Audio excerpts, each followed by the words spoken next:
If you've ever set a goal, then lost motivation and watched your old habits take over, this video is for you. Over the last 7 years of building my company, I've read every major book about habit formation that I could find. In my last series, we broke down High Performance Habits by Brendon Burchard. In this series, we're diving into one of the most popular books in the habit genre, Atomic Habits by James Clear. Today, we're focusing on what James calls environmental design, which means how to make good habits easy and obvious and bad habits inconvenient and difficult. By the end of the video, you'll know exactly how to make your dream habits inevitable. And if you want to follow along with the series, I've created a free 30-day habit accelerator to help you kickstart the habit you've been thinking about for a while. It's linked in the description. According to James Clear, there are 4 laws of behavior change. The first law is make it obvious. Clear says that you don't rise to the level of your goals, you fall to the level of your systems, which is why we're talking about environmental design, because your environment will cue your habits whether you intended to or not. That's why you want the good cues right in front of you and the bad ones nowhere to be found. For example, if you're trying to make taking your supplements part of your morning routine,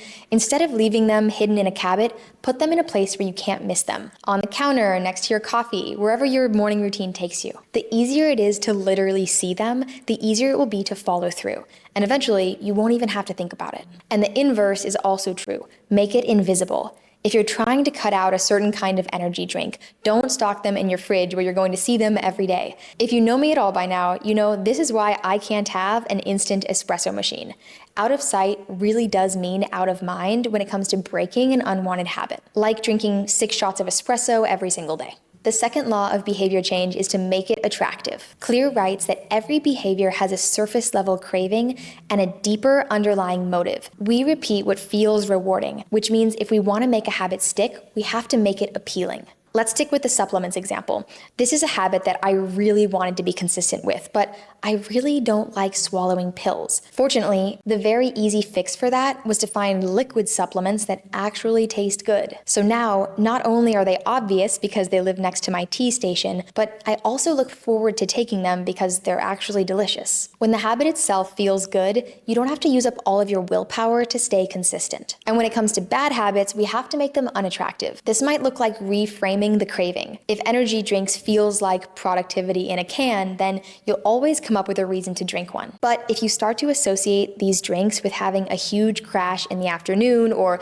not sleeping well or not being in optimal health, then the craving loses a lot of its power and you can replace that habit with one that actually aligns with your goals. The third habit is to make it easy. In my opinion, if you're going to choose one tool from this video, start with this one. James Clear writes that you don't actually want the habit itself, you want the outcome it delivers. He calls this the decisive rule of behavior change. The easier it is, the more likely you'll do it. So if you want to start running, the habit he recommends isn't just to go out and say you're going to run 5 miles. It's to simply focus on putting on your running shoes and stepping outside. That's what he calls the 2-minute habit. It's the gateway behavior that makes the desired action inevitable. Most people fail at habit formation because they ignore or underestimate the 2-minute rule. But not you. You know that the hardest part of building any new habit is just starting. So for whatever habit you want to build, ask yourself, what is the 2-minute habit that helps you build momentum in the right direction? And on the flip side, the inversion of this law is to make it hard.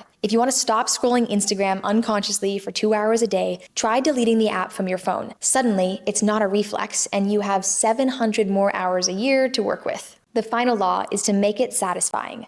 Clear says that we are more likely to repeat a behavior when the experience is satisfying. Our brains really crave immediate feedback, which means the more satisfying the habit feels in the moment, the more likely we are to actually stick with it. One way to do this is with habit stacking. In the last video, I mentioned that I recently started pairing meditation with my morning tea habit.